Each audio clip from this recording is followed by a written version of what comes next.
Hey, I'm Josh Smith, and welcome to Blue Highways.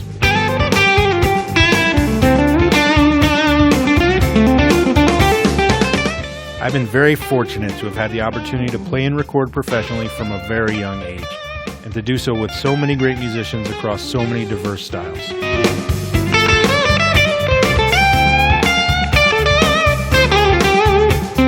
These experiences helped me develop my own sound, which, while rooted in the blues, is also heavily influenced by jazz, country, rock, and pretty much everything in between. Here in Blue Highways, I'll pass along many of the key concepts and techniques I've picked up along the way, and we'll also work through 8 performance studies together, spanning 8 of my favorite stylistic approaches.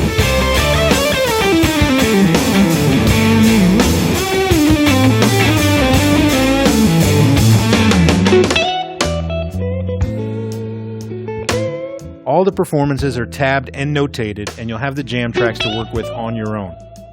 You can loop and slow down the video so you can work with the lessons at your own pace.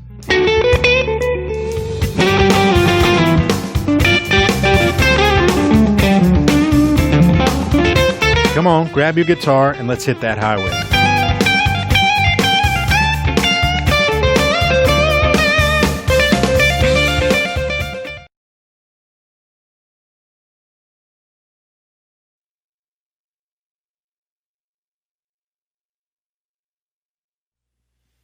All right, so in this first section of the course, we're going to dive deep into some of the things that really make me, me, and some of the concepts that I use. So we're going to talk about phrasing and time and how to build your vocabulary. We're going to talk about getting outside the blues and getting outside that pentatonic box. We're going to talk about really honoring your heroes, but learning how to try to find your personal style and your voice. And of course, we're going to talk about the blues and what it means and how you really dig in and add that element to your playing. And make that the core of everything that you do as an improviser. So if you're ready, let's go.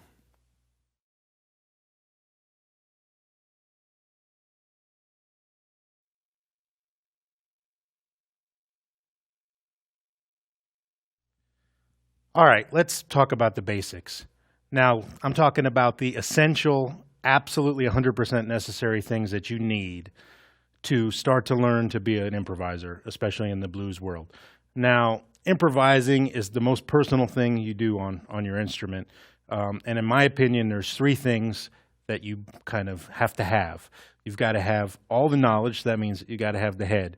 You got to have all this stuff that you build up over the years that you learn. And that's the scales, the chord tones, the chords, everything you need kind of to pull off your job. Then you need the hands. So you got head, you got hands. Hands are the technique, the facility. You got to put in the hours and the time to be able to pull off these things that you just learned about. Then you need the heart. Now, this is the most existential and the hardest thing to teach, but the heart you need because you're playing blues and you're improvising. So you're trying to speak to people. You're trying to connect with people in an audience sometimes who don't play an instrument and don't care about all that whittly stuff that impresses all the guitar players. So those 3 things come together and kind of give you, what your voice is, and we'll get into all that. So the basics are the tools that we need to accomplish those 3 goals, basically. So those are things like, technique, like the pentatonic scale, what chords are in the blues, all those types of things. So the pentatonic scale is probably the most important #1 building block of being a blues improviser. So let's talk about that. We're going to play all these exercises in the key of A. So anyways, here we are, A. The main position pentatonic scale.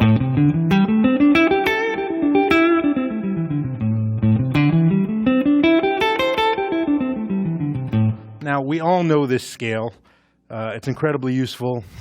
It forms the basis for all soloing in the modern era and also all melodies, basically, in pop music and rock music and soul music and etc. So this scale, you have to know up and down the neck. There's 5 positions of this scale. You need to know it every key, but it's 5 notes. So once you've got that down, you kind of have the building blocks for what to do. So then what else do you also need to know? You certainly need to know the chords involved in a blues. So I'm sure you've heard the terms, it's a 1-4-5. Okay, that means we're playing the first chord in the key of the song, the 4th degree in the key of the song, and the 5th degree in the key of the song. So in A, that would be A, or A7 dominant, D or D7 dominant, that's the 4 chord, and E or E7 dominant, that's the 5 chord. Now these are the chords necessary in blues. We'll get into some other forms of these chords later on, but now you've probably also heard the phrase a 12-bar blues. What does that mean? Well, that means this form of music has 12 bars that then repeats over and over and over again. So some of the basics involved with learning that form are learning that you've got 4 bars of the 1 chord. 1, 2, 3.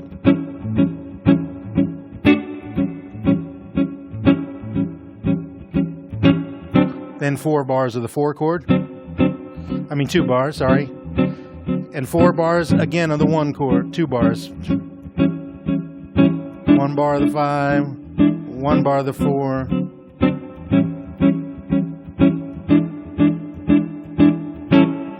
So that's your 12-bar blues, right?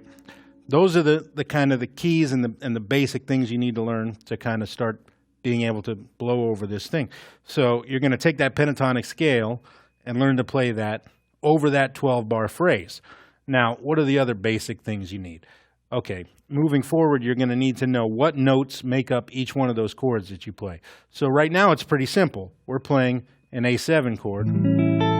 So we have the root and the 5th and the root and the 3rd, you know, and the 7th.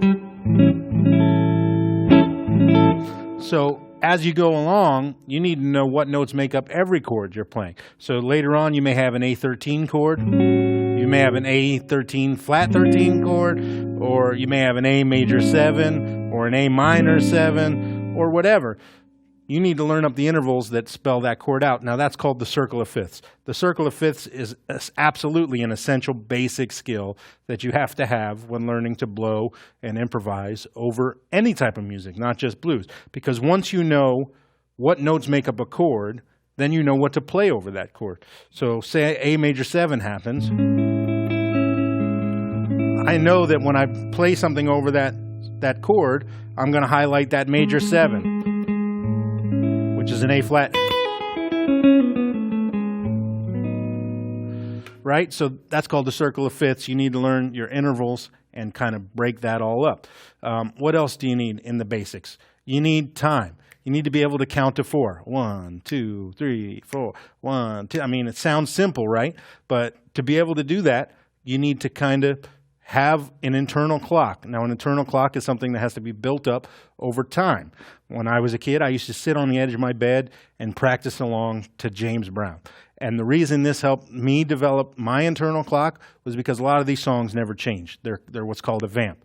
And I would sit there and play along to something like this in the key of E.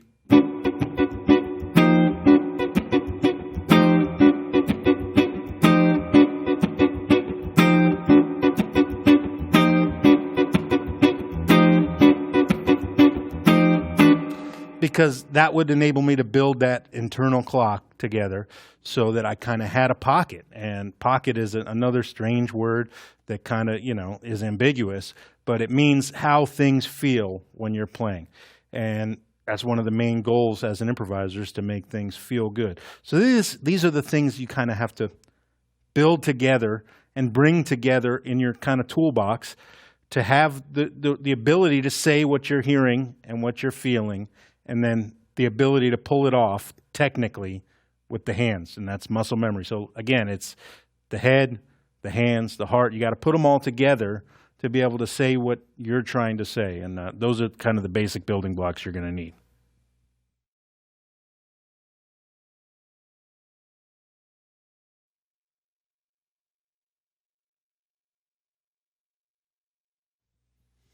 All right, let's talk about the concept of phrasing and time. Now, this is absolutely the hardest thing to teach because phrasing is completely personal. There's no way to kind of, tell someone what they're hearing in their head or what they're feeling and how to translate that. But there are tools you can use to help your phrasing come out and find your personal voice and your time. Now, phrasing and time are also two different things. Phrasing is how you say all this stuff Time is the ability to do it in time. So that means you got to have that internal clock we were talking about. So that's something you build up over a lifetime of playing. Now, one thing I used to do when I was a kid and I was working on kind of finding my voice and my internal phrasing and my time was I would put limitations on myself. Now, by that, I mean I would sometimes handcuff myself. I would tell myself, listen, you're going to play this solo coming up, this 12 bars, maybe within 3 frets and within 3 strings. So I would do an example like this. We're in the key of A, and I'm going to play an entire 12-bar blues unaccompanied, and I'm going to play it all between the 8th and 10th fret on the first 3 strings of the guitar. So in this little box of the pentatonic scale. That's it. That's all I'm going to play. So I'm going to count off a blues, and I no joke, used to do this when I was a kid. I would make myself play an entire solo in that box, those 3 strings, and say, you got to get some sort of audience reaction just from doing that, because then you know you're saying something with as little as you can. So here we go. 1, 2.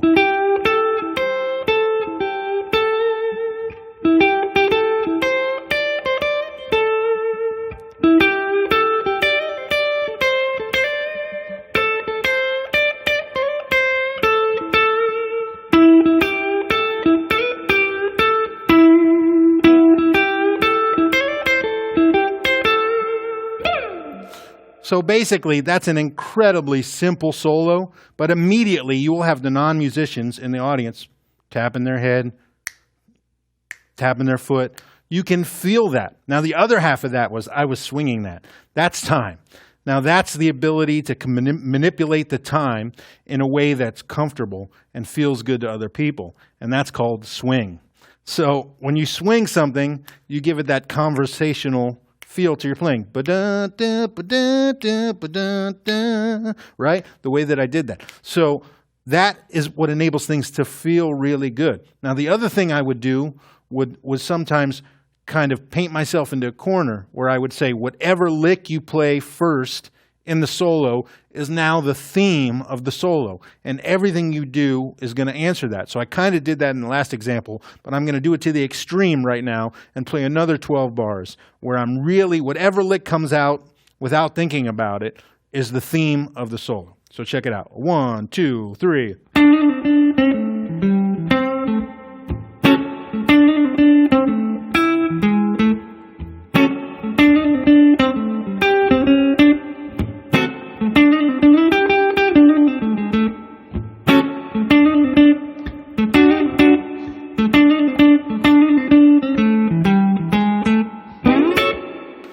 Right? No, obviously that lick became the theme. Now, that was completely improvised. I'd never played that in that way ever before, most likely. But whatever came out, I was in the position to immediately kind of answer that. Now, the way I worked on that sounds silly, but I used to sit on the edge of my bed and sing those type of things to myself, because you would always sing something unfamiliar to your fingers. So I would sit there and go, and already I hear, now I might never have played that second, that answer, but because I sang it that way, it was literally as if you're playing with another soloist, like you're answering yourself, or you're answering back a vocal line that just happened. Now, these were tools that I literally used to start building a phrasing vocabulary and a time vocabulary that helps you kind of find your thing. And you can do this, on the gig, which is the best place to learn, on the job. I would take these things right to the stage. Now, this is an extreme case, but I'd be 12 and 13 years old going to play at these blues jams and stuff, and I would tell myself, okay, this next solo, you're going to do that. You're going to put the handcuffs on and play that little thing, or you're going to pick a theme to this solo and have it run through the whole solo. And I may have it run through 2 or 3 choruses, not just one. So you start to loosen up, and maybe you play it the first time, and then not. And then back.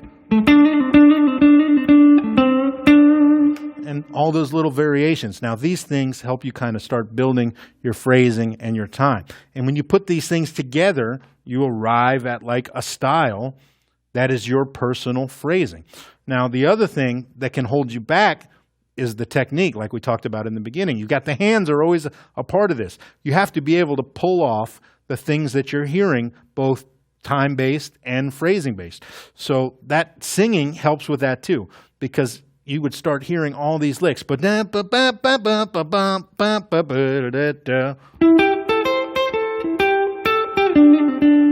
Now, I would never play that. I would never time something like that. But because I sang it out, it started to seep into my vocabulary.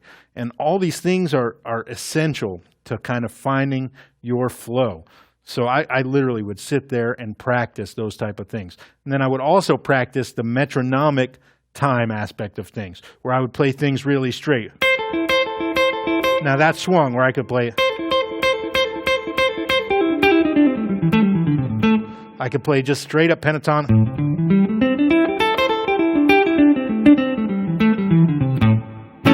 Right? Or I could swing that.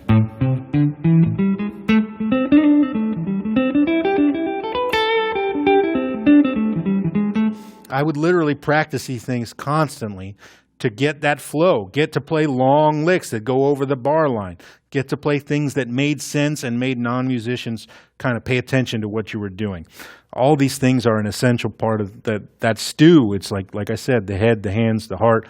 And I would have all these kind of just continuous light bulb moments of, oh my God, when I played that, maybe some girls in the audience reacted, not just the guitar player who thought that was a really cool lick. So I would start to kind of find those things that worked and that worked for me personally. And that's the goal as an improviser, what works for you personally. So work on the time.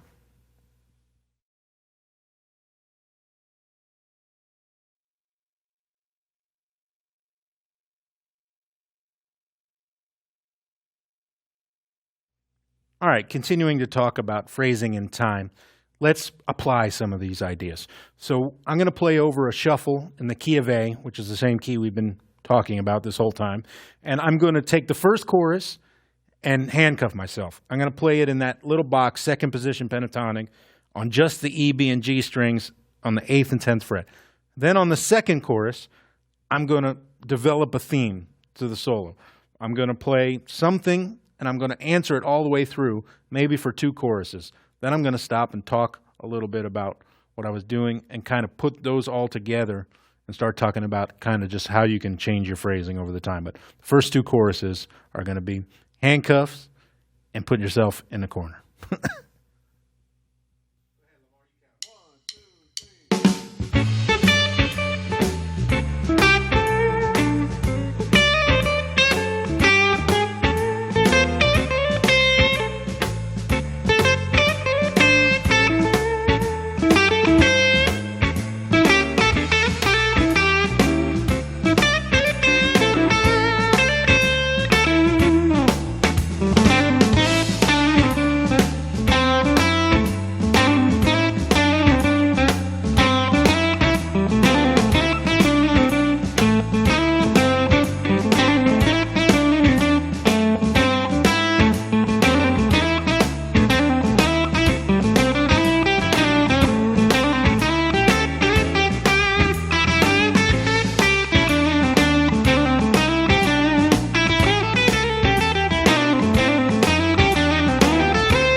Painted myself into that corner on those second 2 choruses.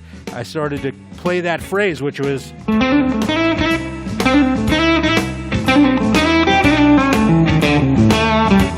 now tools like this help you really develop your conversational playing style. Now let's take another phrase and really swing really hard. So here we go.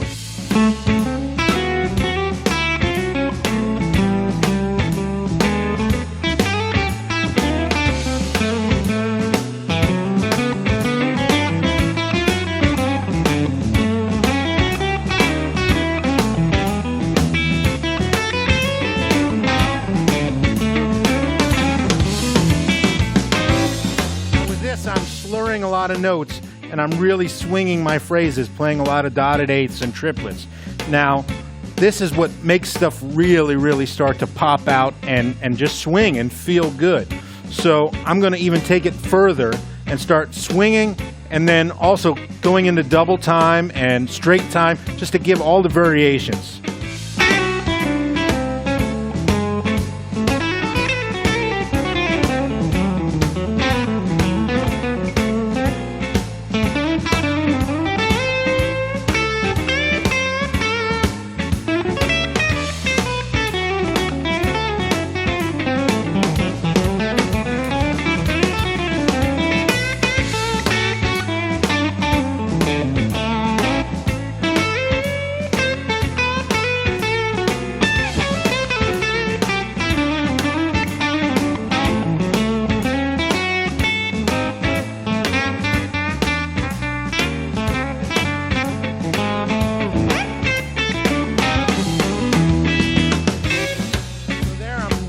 Really breaking into a timing kind of bag of tricks. I'm speeding up, I'm slowing down, I'm swinging, I'm slurring, I'm highlighting, kind of all those things that you can do around that time. But you've got to have that internal clock to be able to do that. So these are some of the exercises you can do to kind of really build all your variations within time and phrasing and finding your voice.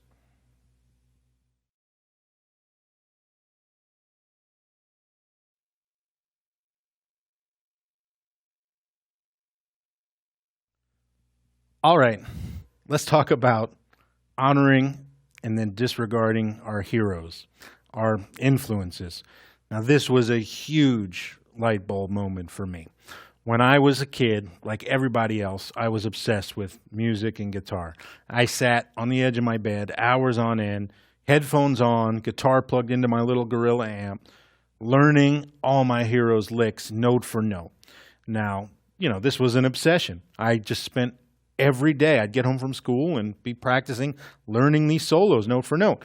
And it was incredibly useful because it enables you to grow so fast. You start learning new concepts, new ideas. You start hearing something and wondering, what is that? And if you're like me, that means you will go spend the time to find out, what is this that the guy's playing and why does it work here? So I would put in all that time and effort.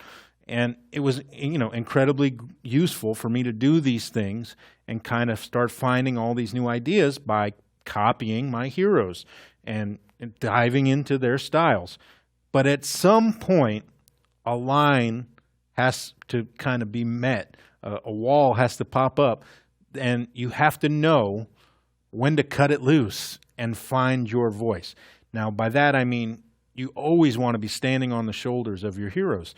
I wouldn't be here if it wasn't for all the B.B. King, Albert King, Stevie Ray Vaughan, Jimi Hendrix, Danny Gatton, Charlie Parker, John Scofield, Larry Carr, all these guys.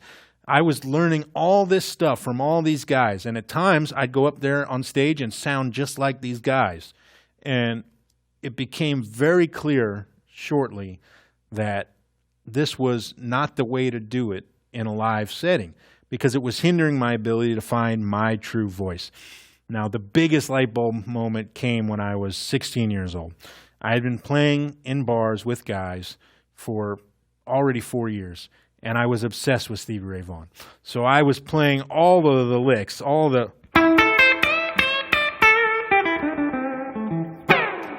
which is like a Stevie interpretation of an Albert King lick. I'd be playing all that stuff constantly on all the solos I was doing. I was just completely obsessed with Stevie and Albert King. Now, at this time, everybody was obsessed with Stevie. He had just passed a few years back, and he was, the biggest thing going in blues. So anyways, I had joined a band of adults, and I was playing all the time with my cowboy hat and my boots and my long hair and my Stevie Ray Strat.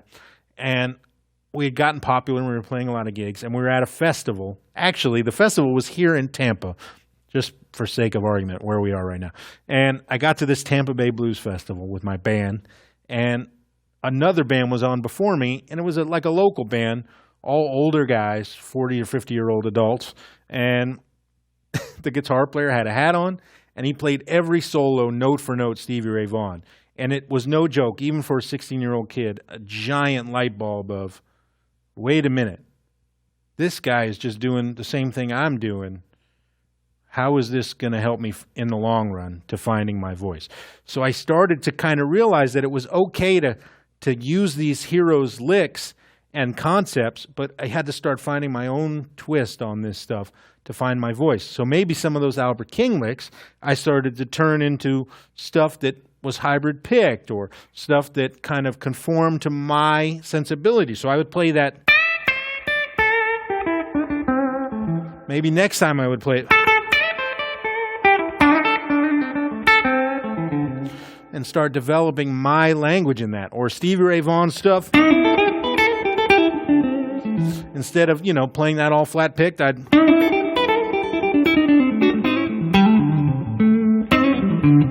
And I started kind of learning that it was okay to kind of stand on the shoulders of these guys and then take it further.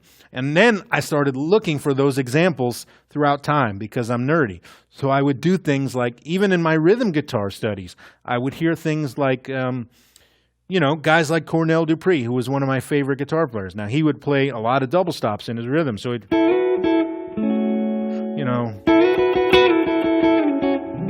that song called Rainy Night in Georgia. But anyways, I started to find these patterns. So like I would see the way he played it, and then I would see Larry Carlton, one of my other big heroes, play stuff like that on Joni Mitchell tunes, which is the same kind of whole step major 7 chord. And Larry would play.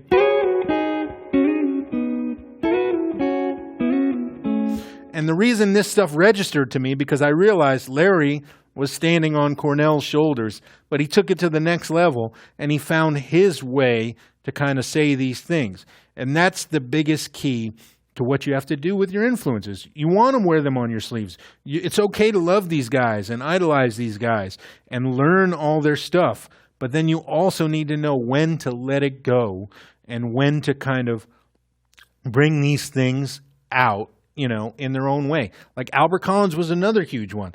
I could sit there all day long and just play.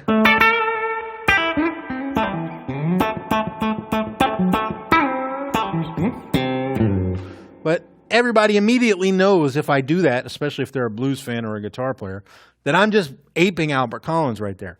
But if I put some of his feeling into my solos,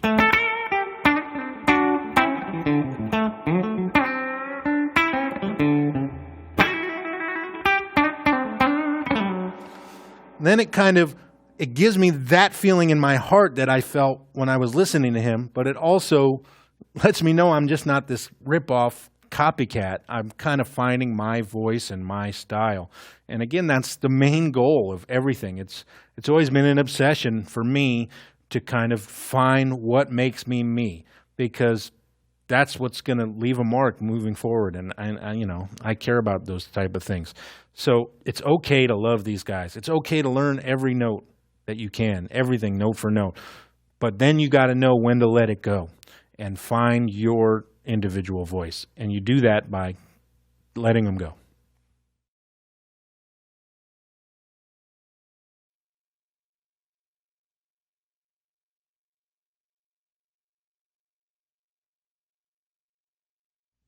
All right, let's delve further into honoring our heroes and then letting them go.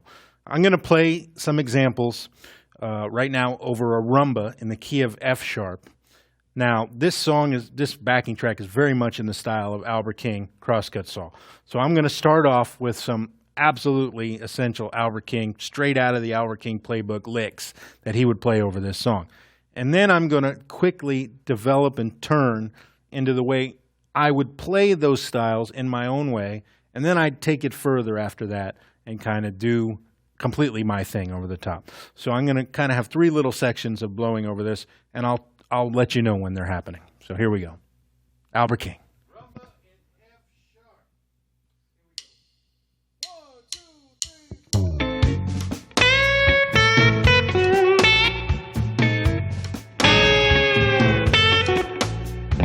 we go. 1, 2, 3.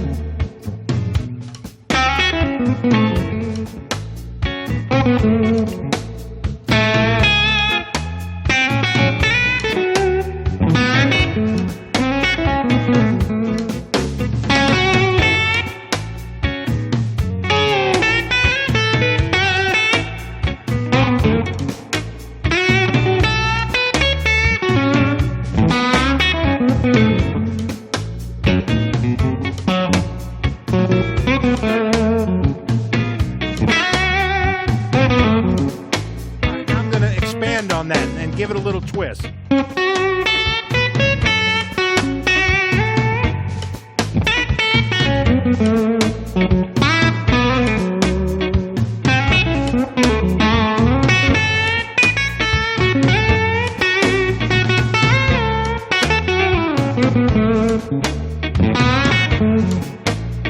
So you can hear I'm kind of playing those Albert style licks, but I'm starting to embellish and add some of what makes me me, you know, hybrid picking, slurring, not quite bending every note, sometimes sliding and then bending, and finding the way to kind of make it my own. Now I'm just not going to think, and I'm going to play just me over the top, but invariably Albert will be in there. So here we go.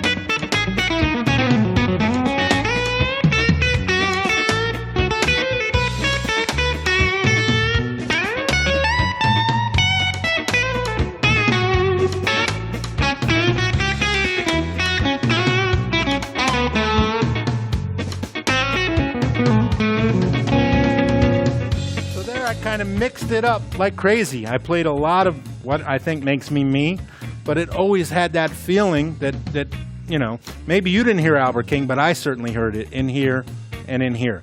So that's kind of how you kind of arrive at finding your voice in a very, very familiar setting. Sometimes you hear something, you can't help but think of certain things to play. But there's a difference between playing exactly what someone else would do and honoring your heroes, but also finding your voice and knowing when to kind of let them go. So hopefully that helps.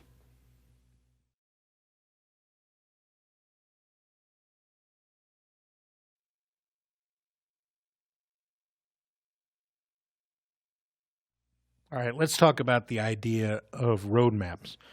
Now, roadmaps can mean a few things, but to me, it was kind of the light bulb of knowing it's okay to kind of have things planned out to some degree. Now, not in your improvising, but to have the kind of, you know, knowledge that when you see a fork in the road, when you see a map, when you see, you know, a course of action, it's okay to follow that course. Now, the way you do that is by running the course over and over again, and you learn it by heart. So you got all these things that you've been building up, our phrasing and our timing and our vocabulary. You're going to build all these things up, your technique. But then you have the roadmaps. You have the song. You have the style. You have the vibe. You have the tempo of the song. You have all these things that influence what you play, and you need to be able to read those kind of markers, those signs, those maps. Now, as a kid, I would tend to kind of always have an idea of what I wanted to play based on the groove of the song. So if someone would call me in to play a solo over something, I'd immediately kind of, you know, assess the situation. So now let's say you get called in and you got to play a solo over a groove you never heard, and the groove is, let's say, a funk, right, where it's just...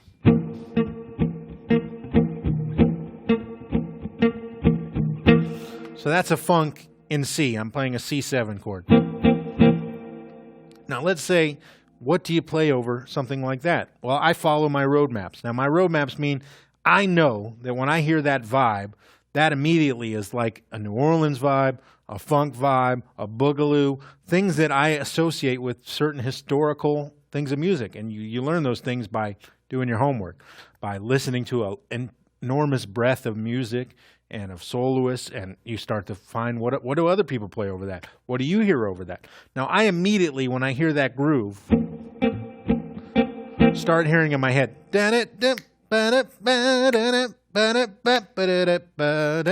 right? So I'm probably not singing in key, but I'm hearing it almost like maybe a horn player or a singer would play.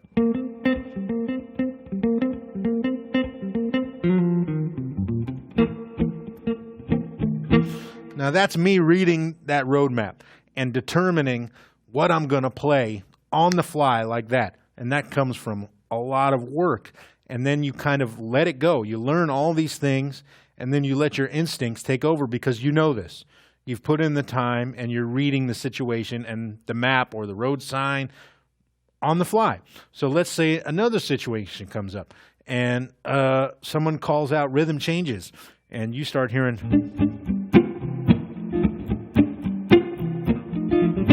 Now, what are you going to play over that?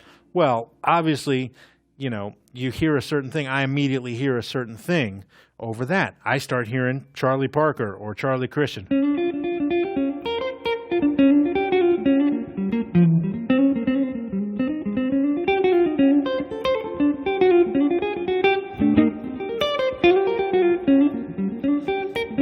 Stuff that swings because I know the history of that music and what you're supposed to feel over that. And these are essential keys to, again, developing your ear, developing that toolbox of things that you bring to the gig and then unpack on the fly. Now, improvising is an incredibly personal thing and incredibly hard.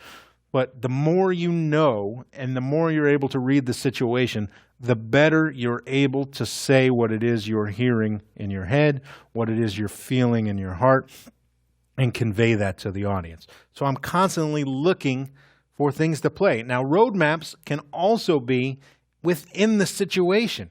You can react to things that happen in the music or on the bandstand in the moment. So let's say we're playing that same C7 funk groove.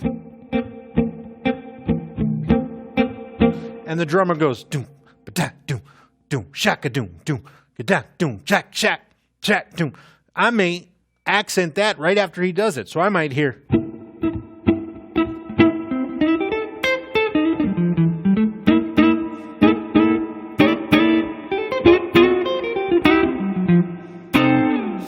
I'm reacting to that on the fly because I can read the situation and I know what's going to happen. Now, you start to then develop basically, it sounds corny as hell, but you start to have an almanac of all this stuff. So, you know, it's like having a toolbox full of all your stuff. You've got your licks and your phrases and your techniques and your abilities and your heart and your soul. And then you've got the ability to recognize the situation. So if a Motown thing jumps off, I know that means I got to play. And then maybe I need to play. And then maybe I also need to play.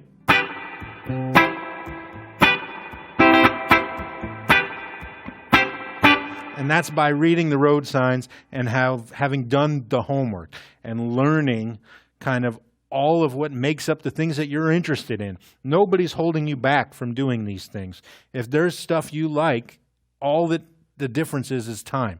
You have to put in the time and kind of learn how to read these signs and know when to play what you know already, what's ingrained deep inside. But the road maps help you feel and recognize when the right time is to do certain things, and your instincts take over and complete the picture for you.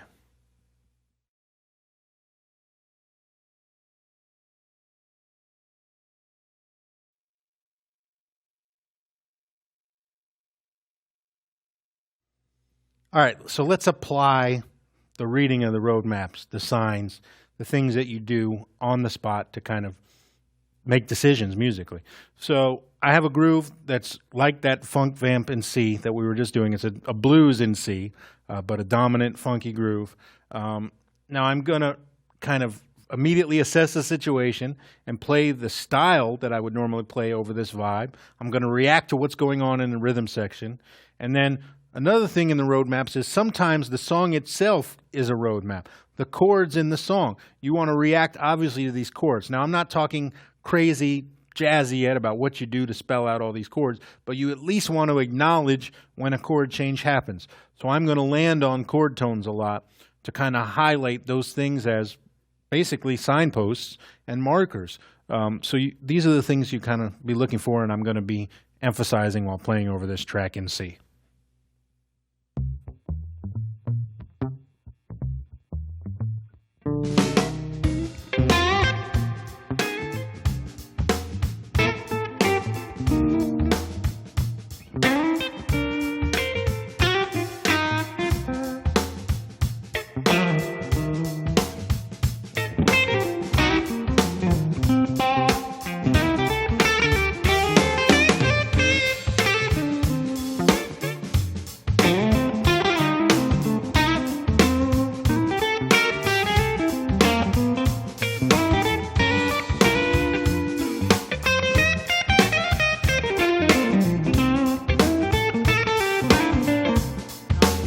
to highlight the chord tones now on every change. So when it goes to the 4, you're going to hear me land on it.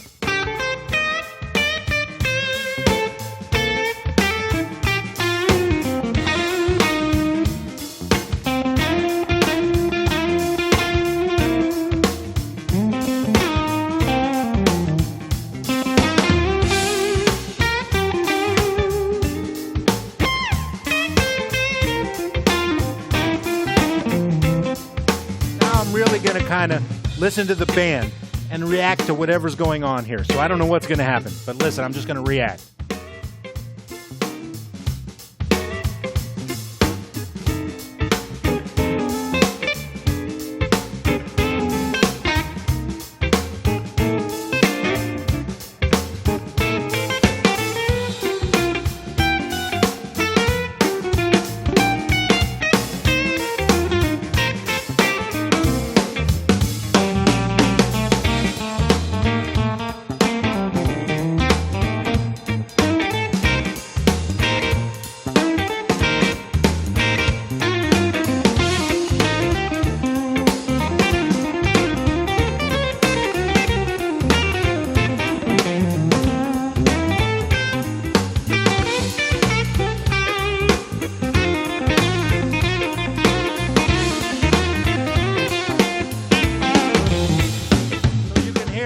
I started to even answer what I was playing in my own rhythm track from when I made this. And I forgot about it, but the second I started playing those doubles, I started kind of doing that in my solo. And that's just me recognizing the situation, what's going on, and playing maybe not what you hear, but what I hear and what I think is appropriate. So that's kind of how you kind of start following those, you know, those signs, those roadmaps, those markers, and hearing those things happen. And again, it's all towards that goal of kind of putting it all together and finding your thing.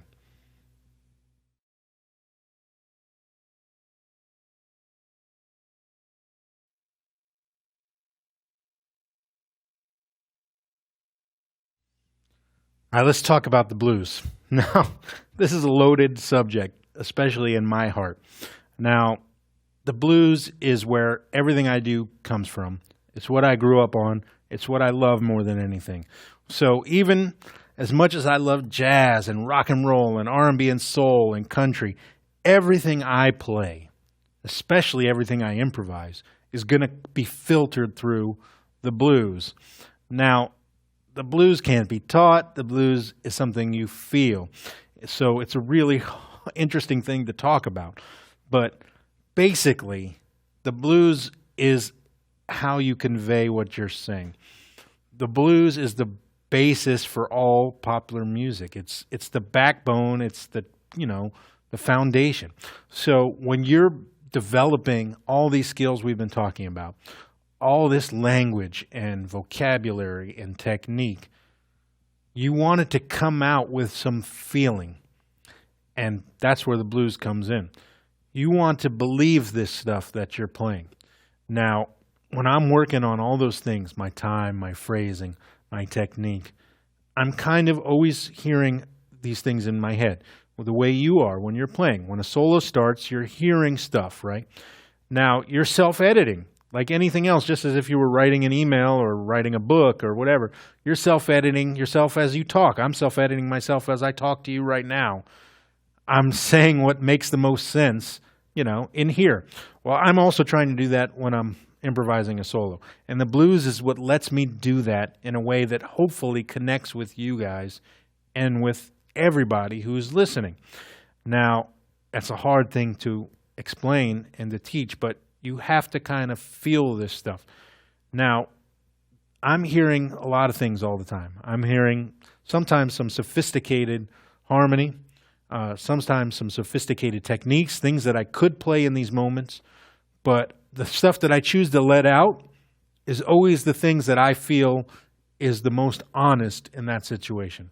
And that comes from my love of the blues. Because when you listen to B.B. King and Albert King, besides the heart and soul and the feeling that they impart, I also feel a tremendous sense of honesty coming from these guys playing.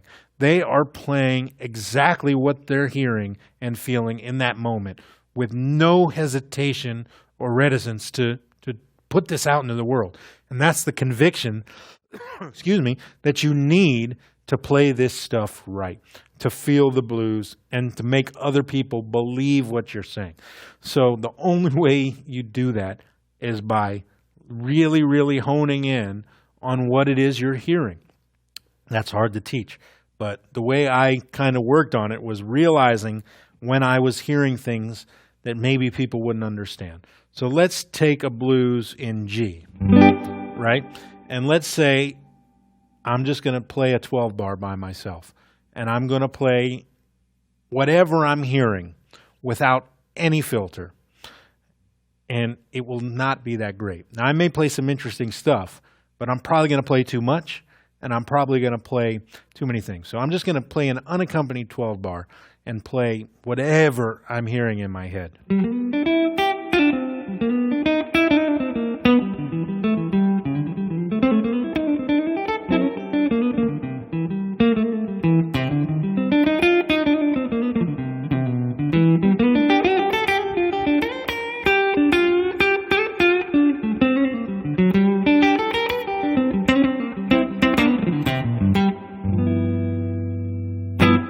I played some interesting stuff in there, some cool ideas, because I'm hearing all that stuff constantly, but I didn't self-edit anything out. So the audience members, excuse me, can't relate to that, especially the non-musicians. Now, the musician in the audience might go, ooh, over that 4, he played 4 minor, and then he played diminished to get to the next scale, and then he played a 2-5-1, blah, blah, blah. The audience wants to hear something that they can grab onto, and that's where the blues is most important. So I'm going to take the same example and really self-edit myself in a way that, to me, is saying those same things that I wanted to say, but saying them with the blues. So here we go. 1, 2, 3.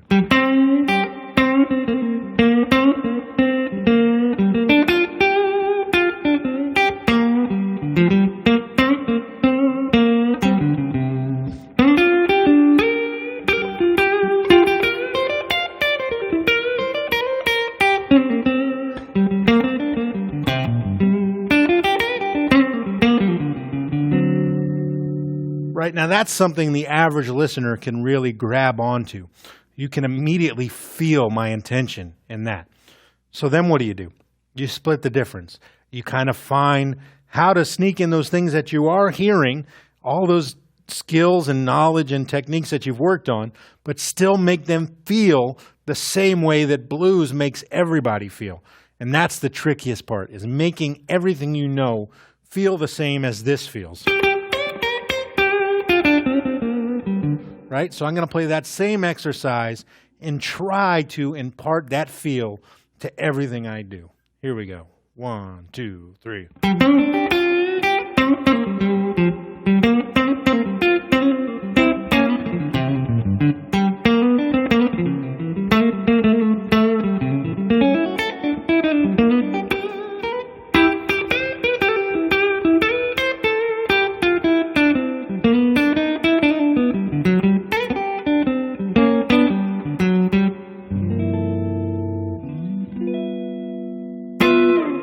Now that's me really at my most honest, I think, playing what I hear, but also trying to give it as much kind of reverence and feeling as I can, but not faking it either. You can go the wrong way and play cliche blues, and you don't want to do that. These guys were telling the truth. They were telling their story to the best of their ability. Sometimes in blues now, you'll hear guys kind of falsely playing poorly on purpose to mimic some old school authentic blues. And to me, that's bull, because that's not authentic and it's not honest. The guys we grew up listening to, that was the best of their ability. So everything they played was completely honest. And that is what is at the heart of playing this music properly, is kind of getting all your ducks in a row, but then letting it go. Just feeling your way through and relying on the fact that you feel this music and you're going to express what you're feeling, and the audience is going to be able to connect to it. And it's incredibly hard to do, and it's incredibly esoteric. Everybody thinks blues is this easy music. Well, technically it is very easy, but it's absolutely the hardest thing to do, is to play a solo with nobody singing, play an instrumental solo, and have an audience truly feel what you're feeling. And that just comes from extreme repetition and work and kind of really opening yourself up to that ability to be completely honest.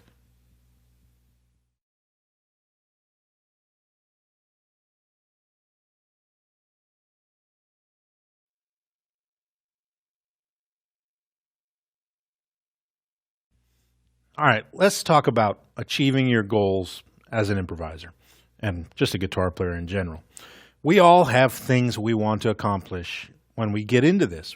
It may just be you want to play for fun. You want to make yourself happy. It cheers you up to play guitar.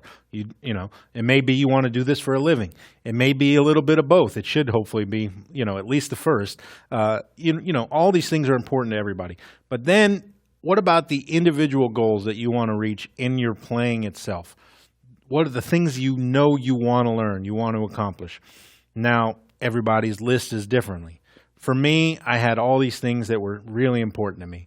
Number one, it was building up enough facility to really play what I was hearing in my head, because quickly I started hearing stuff that I couldn't play.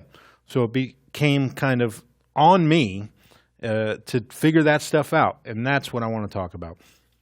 The things that you hear, it is completely on your shoulders to make this stuff happen. You have no excuses. If there's something you're hearing and you can't pull it off, and that may mean you might not know what it is technically. You may not know harmonically. You may not technique-wise be able to pull off what you're hearing.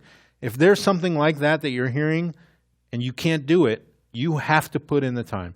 There are no shortcuts. There are no, little sideways hidden tracks to get to this stuff. The only way is to put in the hours and to sit there and work on it. But you have to have certain goals in mind. So you have to have an idea of what it is you're looking to do.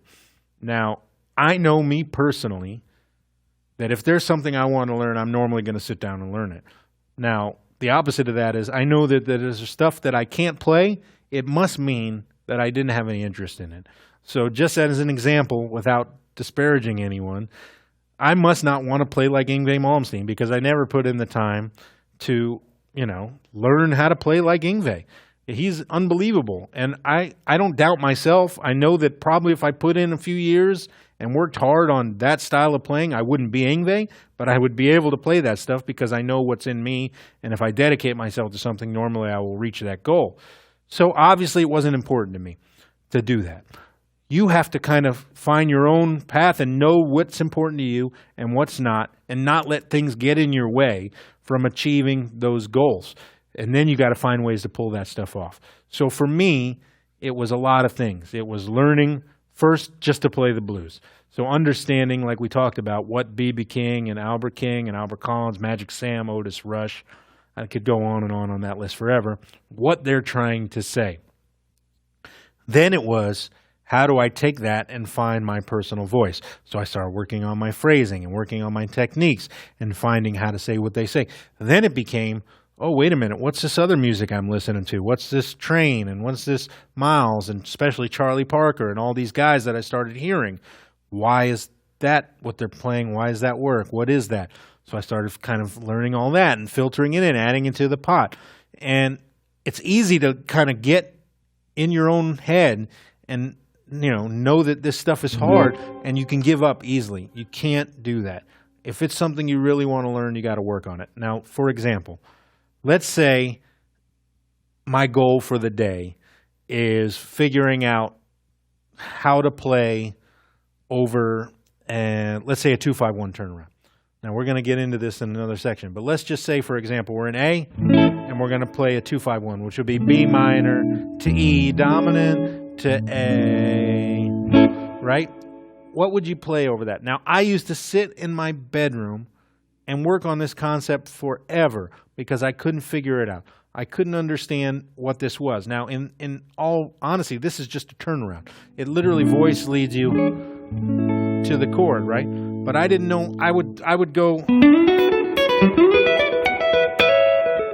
and there's nothing wrong with that, what I just played there. But it's not, necessarily the only thing to do over a 2-5-1 because I'm changing keys there, basically, and playing different scales. So I used to sit in my room and take that same example and just in my head go.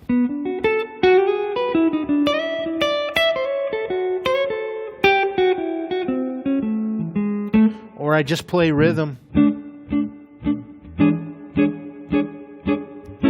And I hear it in my head.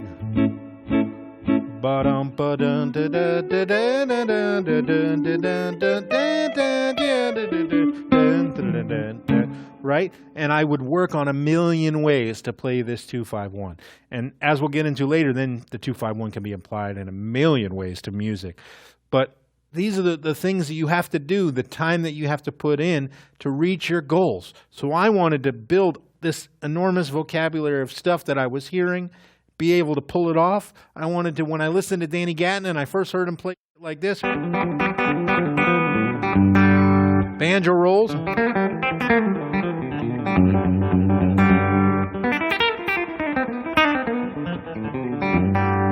Like, I had no idea how to do that. I didn't hybrid pick at all. So when I first heard that, I knew, oh my God, I have to figure out how to hybrid pick, because there's no way to play with a flat pick. You just can't do it. So next thing I knew, I learned that little. And then I realized I was starting to play everything I played on guitar hybrid pick.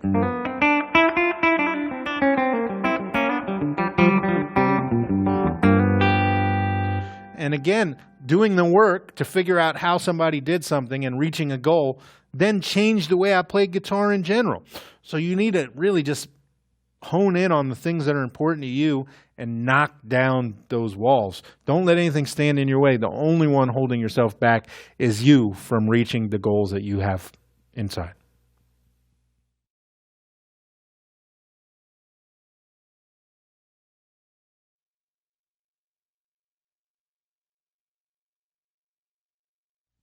All right, let's talk about getting outside of the pentatonic scale. Now, this is all part and parcel to finding your voice and building your vocabulary. So here I was, a young man playing guitar already for, 7, 8 years. I started playing when I was 6. So by 13, 14, as silly as it sounds, I was pretty good. And I was well-versed in blues and able to play, and improvise pretty much any time just playing blues. And I felt pretty good about myself. And then I started hearing other guys. I started hearing John Scofield and Robin Ford and Larry Carlton and Wes Montgomery. And, of course, like I said, I was listening to a lot of horn players. That's Charlie Parker and, John Coltrane, Miles Davis, Dizzy, guys like that. And I started kind of hearing some of that stuff in my head but having no idea how to play it. And I realized there were some things I could do to kind of start working on these things. And so this is the generalization of how I break out of the box. I'm thinking of basically 4 things. And I split that into 2 groups. 1 thing and then 3 other things. And this is going to sound complicated, but it's not. The 1 thing, the main thing, is building up the vocabulary of knowing what to play over every chord that's happening. So when a song is happening, you learn all these things over your life of what works over a certain chord. Now, this goes back to the basics. This is learning your circle of fifths, knowing that when a chord comes up in a song, you can play A, B, C, D, E. All these things work over that chord. It may be as simple as when this A7 comes, I know I can play A pentatonic. Whatever. And then you learn all these other things you can also play. But that's column A, learning everything that works over that chord. Column B is connecting that chord to another chord. Now, this is the crux and the basis for jazz. What do guys do to connect one chord to the other? Now, you always hear guys talk about playing the changes. Well, there's 2 ways to play the changes. There's playing over the changes, and to me, there's the more important one, which is playing through the changes. Now, the difference is playing over the changes means when a chord change happens, you then play something that works over that chord. So I eliminate that phrase, playing the changes, over the changes, because that all works into column A. That's learning what to play over each chord. Playing through the changes is how do you connect one chord to another. Now, that's the 3 things that I'm going to talk about right now. I connect these chords together in 3 ways: chromatics, turnarounds, and diminished or augmented chords. Now, these 3 things literally only exist to create bridges between chords, to create tension. So let's start talking about that. chromatics. What do I mean by chromatics? Well, I just mean stuff as simple as, moving from one chord to the next via chromatically. So let's say I'm going from A to D, I may play, or I may play,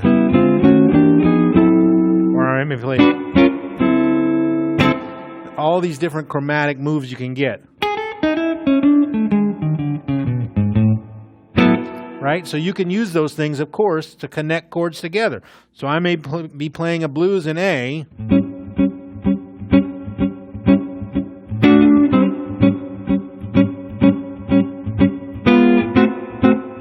and as simply as chromatically connecting those chords like that, I'm creating something that connects chords together. I'm playing through the changes. So I would start to take those ideas and put them into my solos. So I'd play,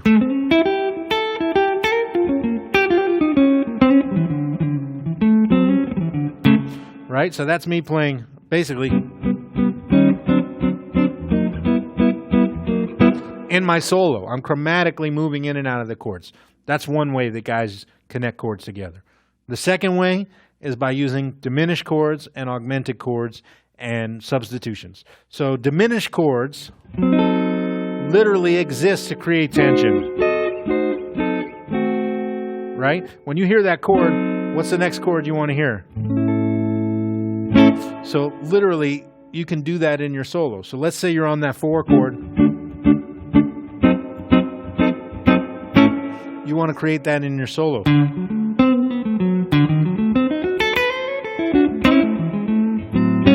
That's me playing the diminished scale, going from D to E flat diminished to lead me back to the 1, to A. So you can do that all over the place to connect chords together. And then the big one is the 2-5-1 turnaround. You can take this 2-5-1 turnaround and use this all over music. In fact, in jazz, a lot of songs are written solely by 2-5-1s changing keys, things like giant steps and things like that, which is very advanced. But for sake of the argument, let's say we're going from that same A to D, from the 1 to the 4. You can play a 2-5-1 to lead you to the 4 chord, and it's called a turnaround for a reason. But instead of playing the 2 and 5 of A, because we're trying to get to D, we're going to play the 2 and 5 of D. So if we're in A, I could play E minor to A to get to D. So you can hear, if I just play that in rhythm, Freddie Green style, why it's called a turnaround.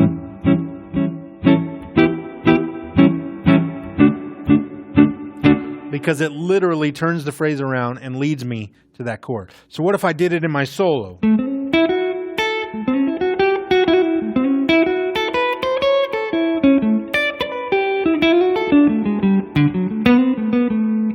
So that's me playing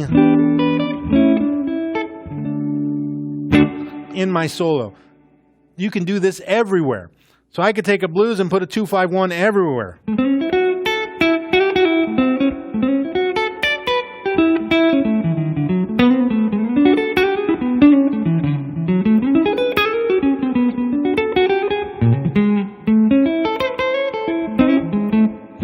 So I use the 2-5-1 to turn around between all 3 chords of the blues, back and forth, to create kind of that feeling of going through the changes. Now, when you're on the chords, you learned all that stuff to play.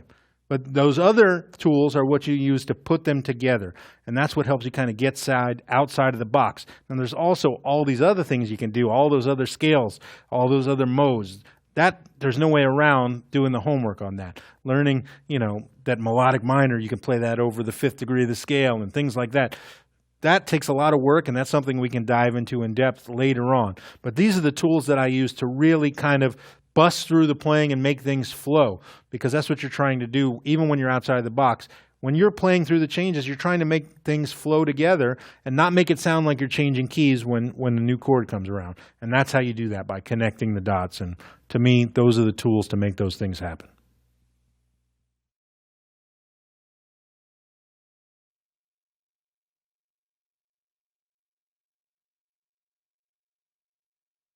All right, so let's dive in slightly into playing outside of the box and really playing through the changes on a blues. So we're going to take this B flat swing blues that has already a 2-5-1 turnaround and a 3-6-2-5-1 at the end, and we're going to kind of build a solo. So I'm going to start real simple and play straight blues over the first chorus, and then I'm going to start to connect the chords together, and then after that I'm going to really dive in and just let it fly and play really what I'm hearing and what I'm feeling. And I'll talk about it as we go. So let's dive in.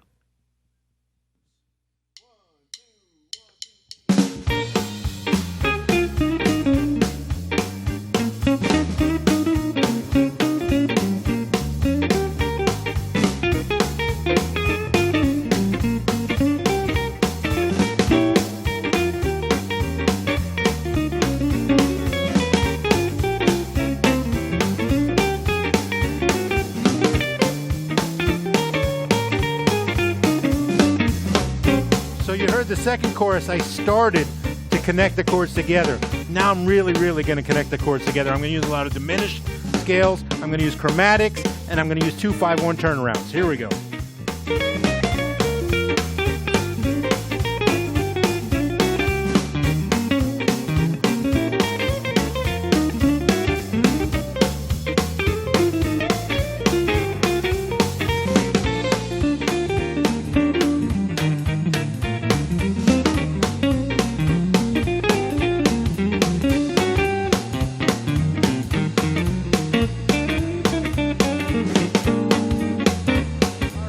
So I started to really play those turnarounds, those diminished chords, those things that really tie up all the, the boxes, tick everything together and tie it together. Now I'm just going to let it fly and mix it up. Play the blues, play jazz, play all those things that I'm hearing, just so you can hear kind of what it sounds like, to put it all together.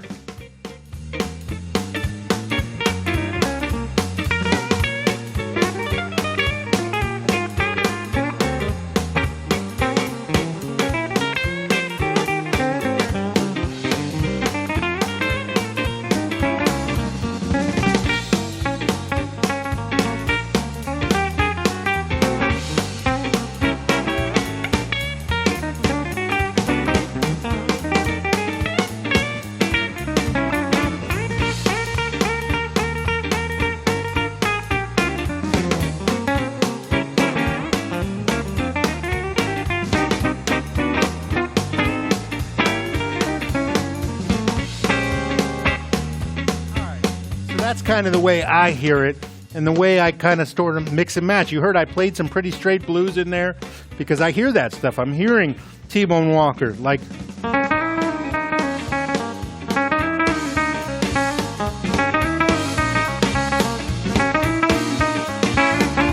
right? But I'm also hearing those other things, and I'm, again, following the signs, reading the road maps, being honest, playing what I feel, and starting to let out some of that harmony and stuff that I know, and just trying to make it feel good and relate to my personal style. So start digging on those turnarounds, digging on those diminished chords, and digging on chromatics, and start finding your thing.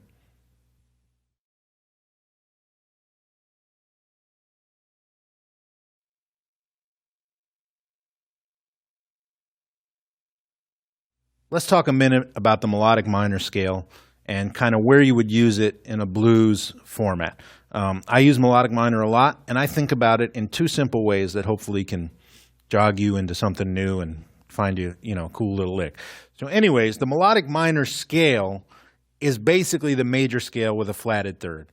So in E, it would be this.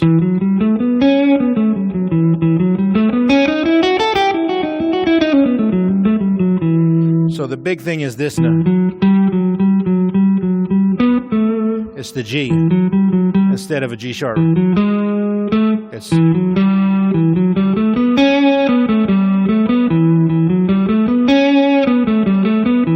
so that's the sound of melodic minor. That's E melodic minor.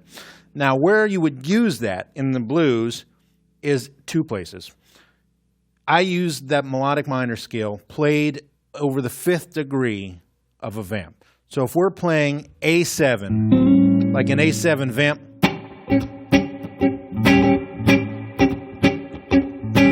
then I'm going to play E melodic minor.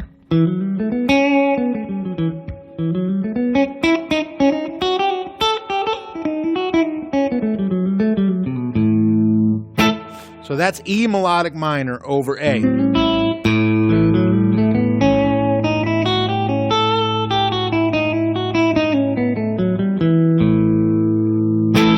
So I'm playing that a lot. And because it fits also right into the 5th position pentatonic of A, you can bust out like crazy.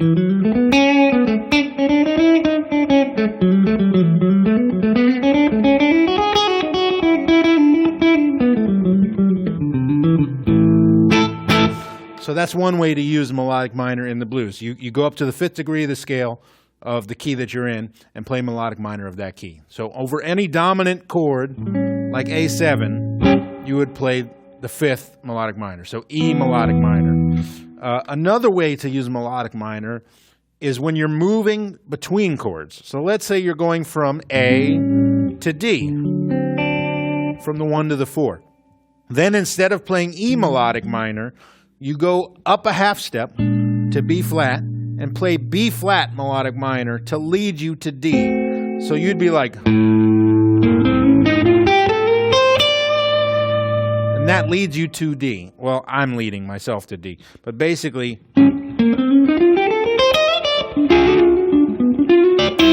now this is a much more exotic way of using the melodic minor, and it's kind of the way that works when you're moving through the changes. This is something the great Scott Henderson does a lot, and to brilliant effect. So anyways, let's hear that again. Moving from A to D. You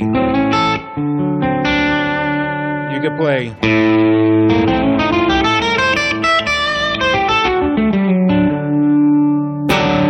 Now this is a much more jazzy sound, and if we had the backing track going, I would kind of play it for you going along with the thing, but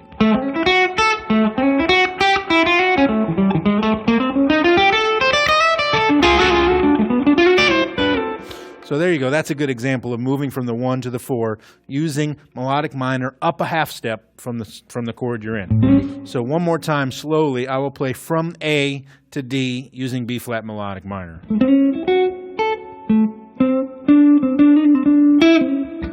Here we go.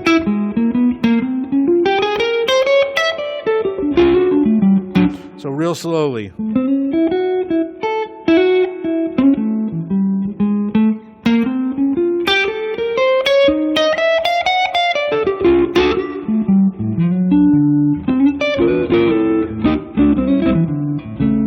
You could do it going back too, which is pretty cool. You can move up from D and play E flat melodic minor, which is a pretty cool. And that kind of ends up sounding like a half whole.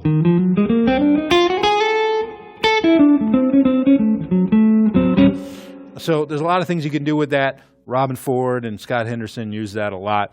It's a beautiful scale, but just think of it as the major scale with a flatted third, and try to use it on a dominant vamp, the 5th degree, and on moving chords, up a half step, melodic minor.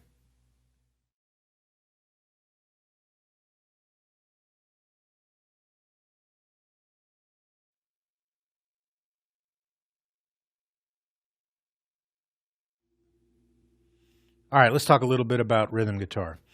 Now, this could be an hours-long video about rhythm guitar because it's not just, half the game, which it is, soloing and rhythm.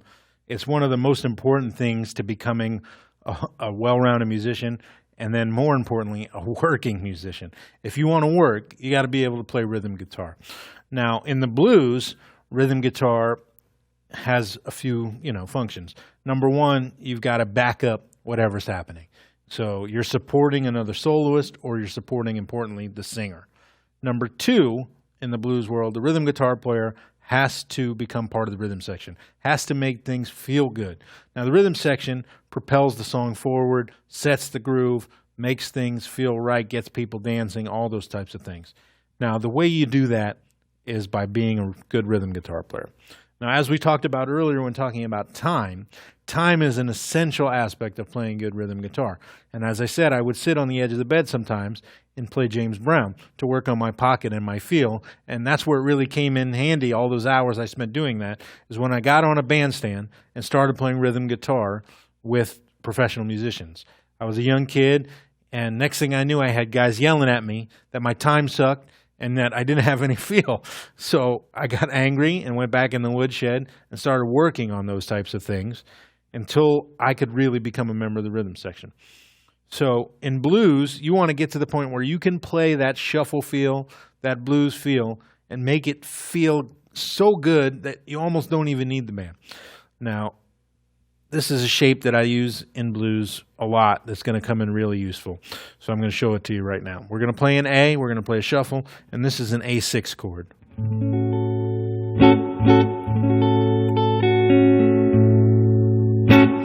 Now, basically, this shape is so useful because it allows for extreme economy in your motion. So if I play this A6 and then lift my middle finger, I have a D7 chord, the 4. And if I move that up 2 frets, I have an E7, the 5. So I'm able to do all these things in a very, very limited space. So the other side of that is how do you make it feel good, right? So you want to be able to take this shuffle and make it feel so good with your playing, your slurring, your time, your feel, that you don't need the band. So how you do that is like this. 1, 2, 3, 4.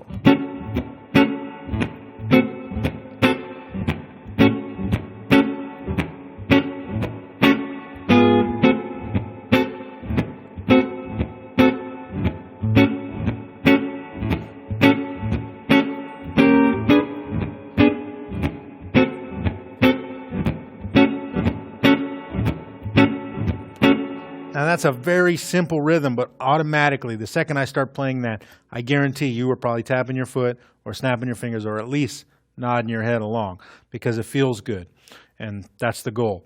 So then you could take that simple thing and start to embellish. And that's why I like this shape so much, is because I can play these little embellishments, which I'm going to do in the course of another 12 bars. 1, 2, 3, 4.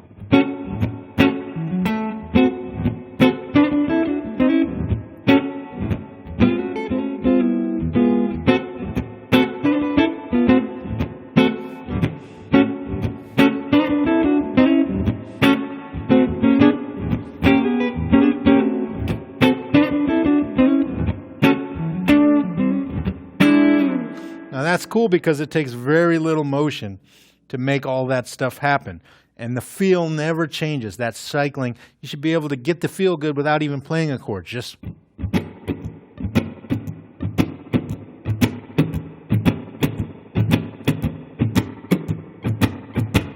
you want that feel to be embedded in what you're doing. So this is a really good place to start on playing blues rhythm guitar. Now you have all these other things you do in the blues. Sometimes you end up, playing some 13th chords. You can play different extensions. You could play. I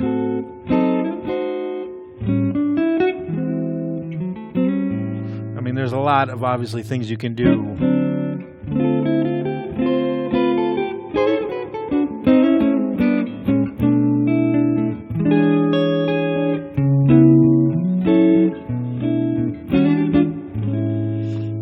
Those are all stuff you got to work on and start building that rhythm vocabulary. But the feel thing is still the same. So now I'm going to play another 12 bar with all those substitutions in it. 1, 2, 3, 4.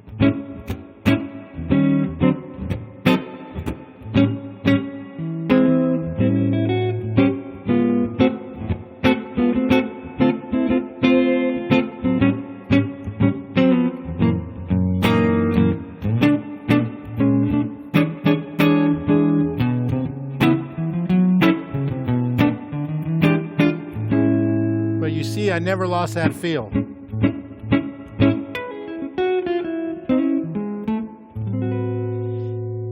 That's the key to playing good rhythm guitar, is the feel and really, really listening and backing up what's going on the bandstand in front of you, be it another soloist or a singer, and then also locking in with that band.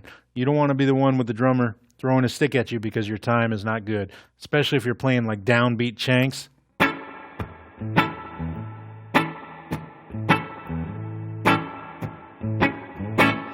You want to make that feel just as good as you're soloing. So really, really get in the woodshed and kind of start working on simple ways to make your rhythm feel good.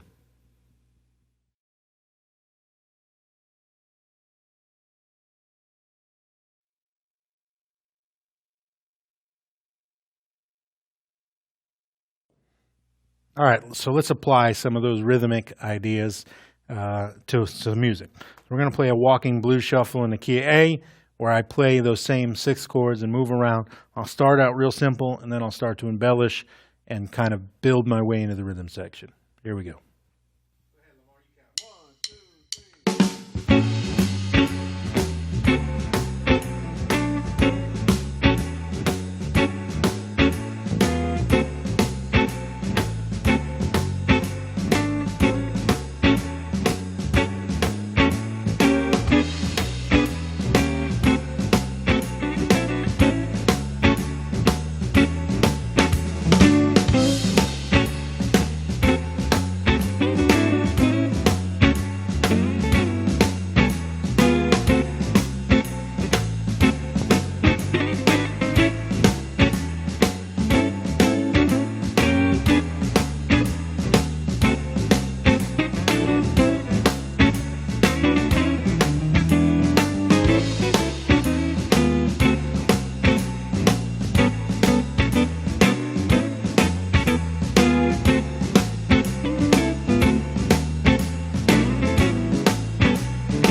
Now I'm going to really embellish.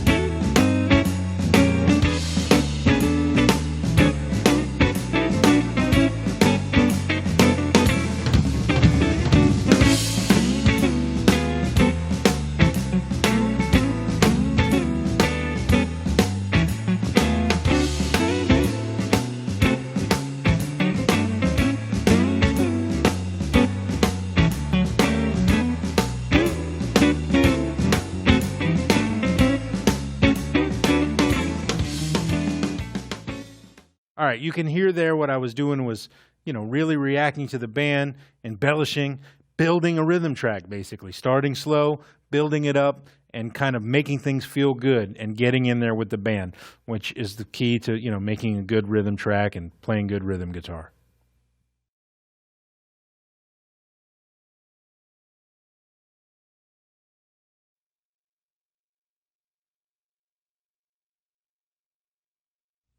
All right, so as part of my personal style, let's talk a little bit about what I do with my hands, and most especially the right hand technique, the hybrid picking. So for a long time, I played with my hand anchored on the pick guard like this. So with my pick like this, and my fingers anchored down, and I played everything like that.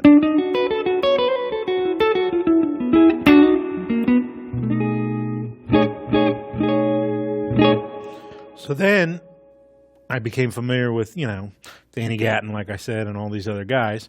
And to pull off a lot of those riffs, I couldn't do it flat pick that way. So I started kind of developing this hybrid picking technique where I'm mostly using pick finger and these 2 fingers, middle finger and 4th finger. So what I used to do was sit at home and practice a lot of triplets, where I do a lot of things that are pick, pick, finger. By pick, pick, finger, I mean 2 down strokes with the pick and then middle finger.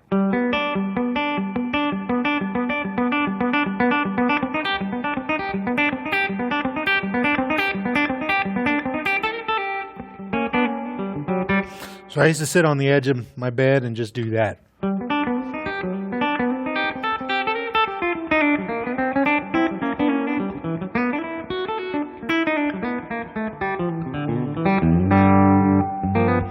And then I noticed for double stops, I was starting to use the 2 fingers.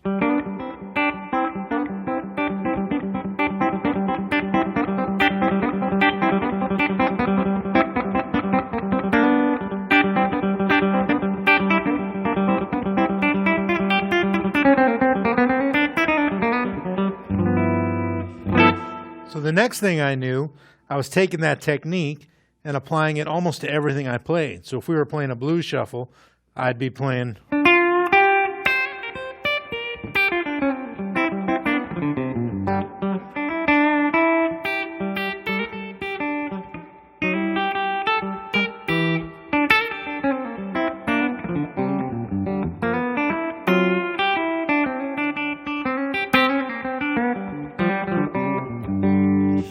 it started to kind of help me find what I thought was my unique voice. And then I noticed with rhythm guitar, I was doing a lot of stabbing like that with pick and the two fingers.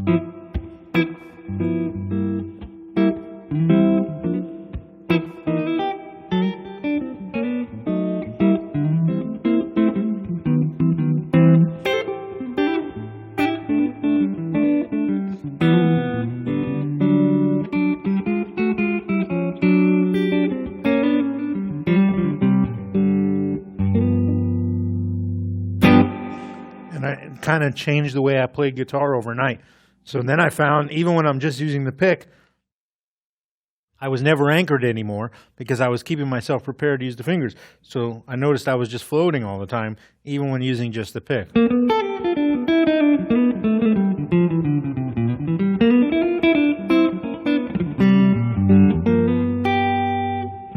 Then sometimes I will go all the way and pocket the pick so I can do Albert King.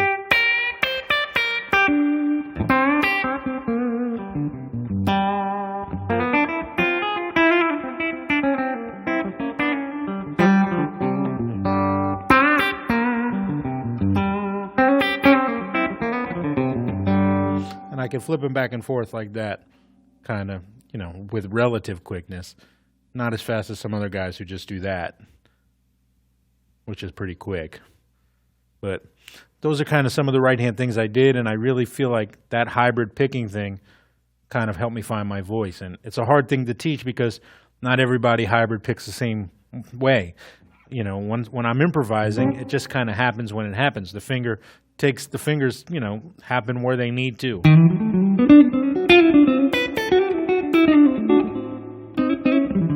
Like it just happens.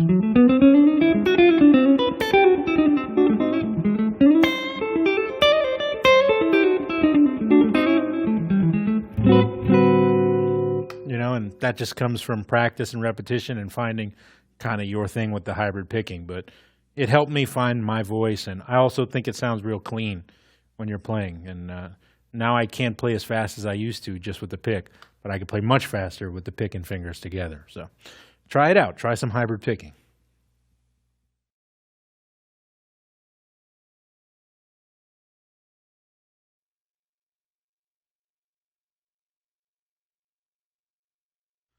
All right, let's talk about building your vocabulary. Now, this is an incredibly long subject that hopefully we can break down into kind of the certain things you can do to help find your personal vocabulary. Now, vocabulary is everything to me. It means all the things you will play, all the things that you might play them, all the ways you might play them, all the techniques you might need to know to say those things, all the scales and harmony that you need to know to be able to say those things, and then how it comes out based on how you read the roadmaps and what kind of music is being played, what kind of feel, what kind of style, what kind of guitar you may have in your hand, what kind of tone is inspiring you. All those things are part of your vocabulary. And it's important to kind of have a large, not just vocabulary, but a large amount of knowledge to help inform that vocabulary. And the only way you do that is by putting in the time and learning all the music, learning all the things you like, learning why this guitar sounds that way, why you would use it there, why it makes you think of a certain thing. So let's just, for example's sake, say we're sitting down and we're working on, new things to learn. And you pick up a Telecaster for the first time, which is something that happened to me a long time back. I played a Strat most of my life. And Tele came into my life when I was kind of learning a bunch of new things. And I started listening to a guy named Danny Gatton, also, Albert Lee and Brent Mason and all these other amazing Tele players. And then on the rhythm side, Cornell Dupree and Steve Cropper. But Danny Gatton changed a lot of things for me when I heard him. And part of that was not just what he was playing. It was how it sounded and how he applied those things. And I started realizing how important all those things were to vocabulary. So when I started working on some of his licks, so let's just say something as simple as a lick that he got from Les Paul.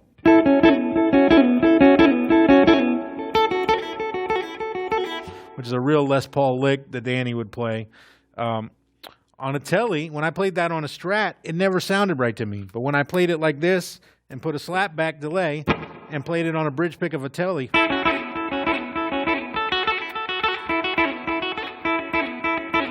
it just kind of sounds right, you know, or all these kind of licks.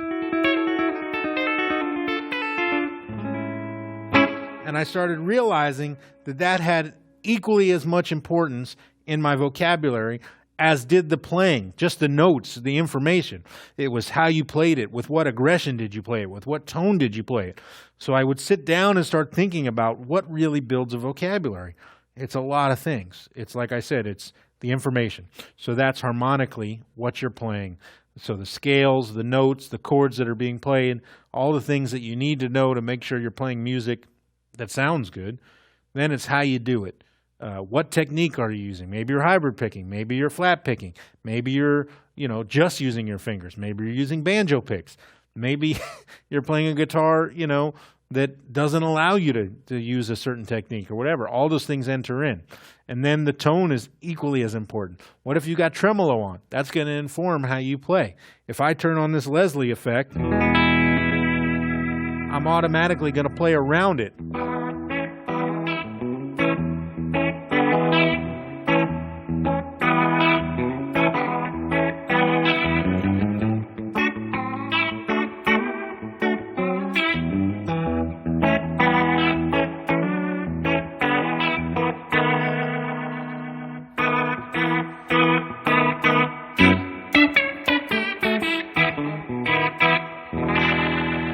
Right? So that started to inform my vocabulary.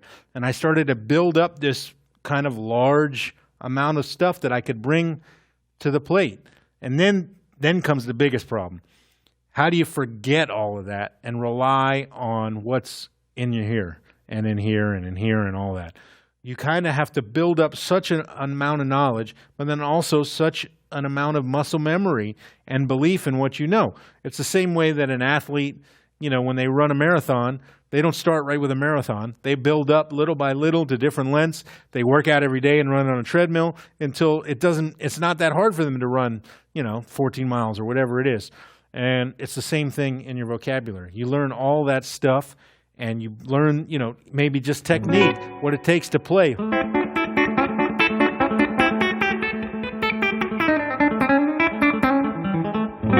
I couldn't play that before I started hybrid picking, but it started to become part of my thing. And then I could play it faster and faster, and I could do all those sorts of things.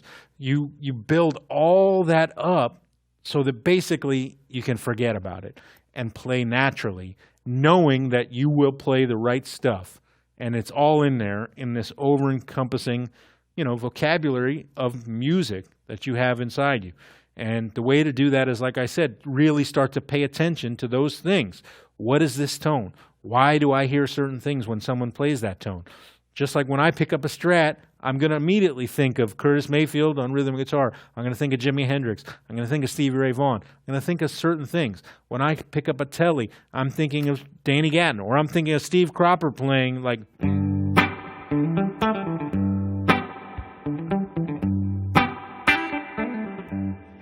stuff like that. When I pick up a Les Paul, the tone changes. You get all this sustain. You start thinking of different things, and you start to learn how all those things impact your playing and your vocabulary, and then you can be natural with the stuff and develop a very, very large vocabulary. So it's not always just about the notes that you play. All that is half the battle. The rest is knowing how to apply all these things, and that's your overarching vocabulary. And it's a lifelong journey.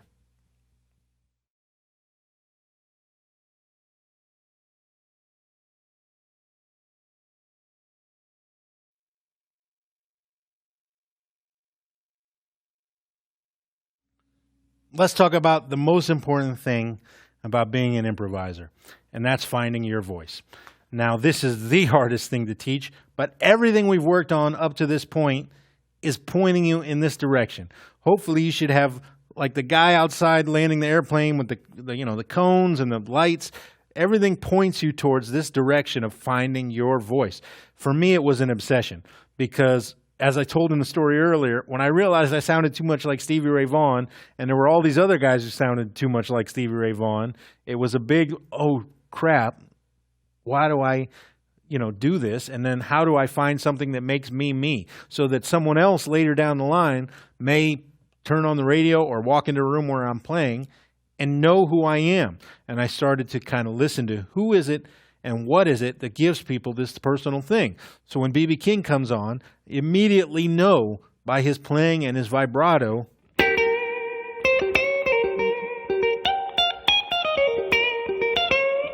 who it is. I can know within one note, not even two or three. Same with Albert King. When I hear, I know exactly who that is. But it's also tone sometimes. What about Santana? When you hear Santana hold a note with all that sustain, it may be as simple as, and you know who it is, you know what I mean? So you kind of have to start curating early on the things that you think set you apart from other people. Now, it's important to have your influences and roll them into this package, but you want to find what makes you you. So I started noticing, as far as what makes me me, things early on that I was doing that maybe were different from what I was hearing from my heroes and from even my friends and peers around South Florida where I grew up.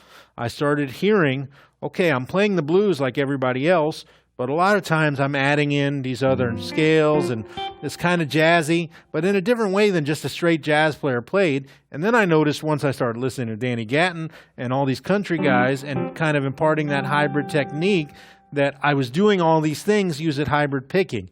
And that was when I felt like I started to arrive at my sound, which was the real kind of mashup of traditional blues and coming from someone who really feels it and loves it and honors and respects it, and then mixing that with some more harmony and knowledge and maybe some more technical ability, and then also with some techniques that aren't normally brought to blues via the hybrid picking and just, the clean technique that I was kind of finding myself diving into. And those things started to kind of come into this focus of, wait a minute, I feel like this is something I'm doing that nobody else does, and I kind of sound like me, and that should be the goal at all times. So a quick little lesson and kind of a way to approach that would be to take, your favorite lick, right? So let's take B.B. King's lick, right? This is my favorite B.B. King lick. So B.B. doesn't do that little slide that I do. He bends. But I started sliding that lick.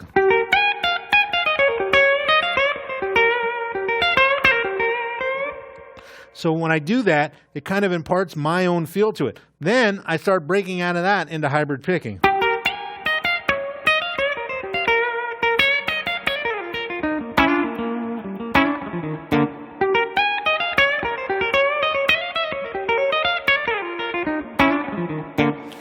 And I started realizing I could still have the intention that B.B. had and that feeling, but I could find my personal voice by mixing up all those things. Now, it's going to be different for you, but you really want to focus in and follow that path that leads you towards what you're hearing in here. And I started to hear all those different things. So when a blues would start to happen, and maybe my first idea would be to play,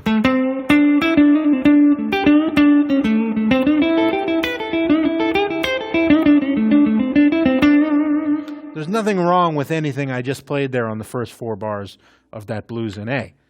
But it wasn't exactly telling my story, and it certainly wasn't doing anything unique to me. So maybe I would play it more like this these days.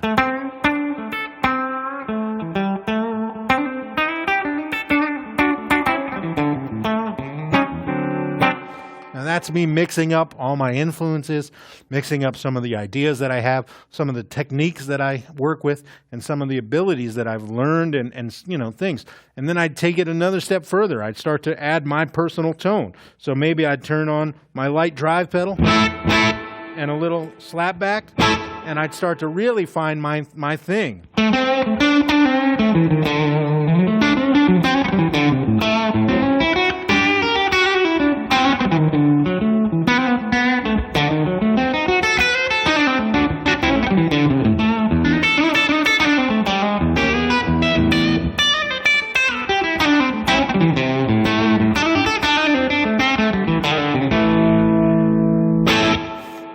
next thing I know, that sounds like me.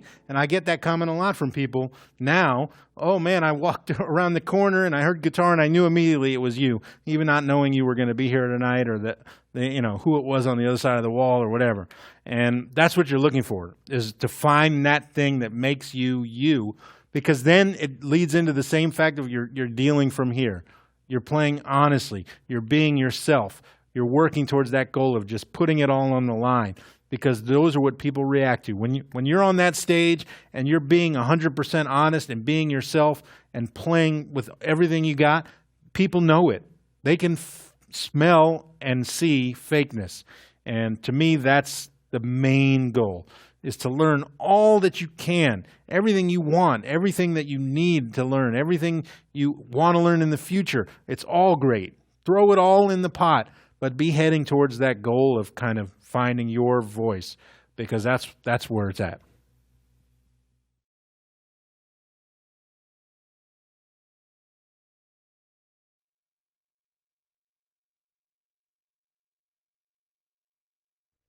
All right, so I'm going to play over a rock blues track in the key of A. So this is a little bit different from what I've been doing on all the other tracks. I'm going to really let it fly. I'm using a Strat. I got a fuzz going. And as we were talking about on reading the roadmaps earlier, I'm kind of letting that tone, this different guitar, these different pedals, kind of lead me towards what I'm hearing. It makes me hear different things and leads me down the right path. So I'm going to really dig in and kind of let it really fly on this heavy rock blues backing track in A.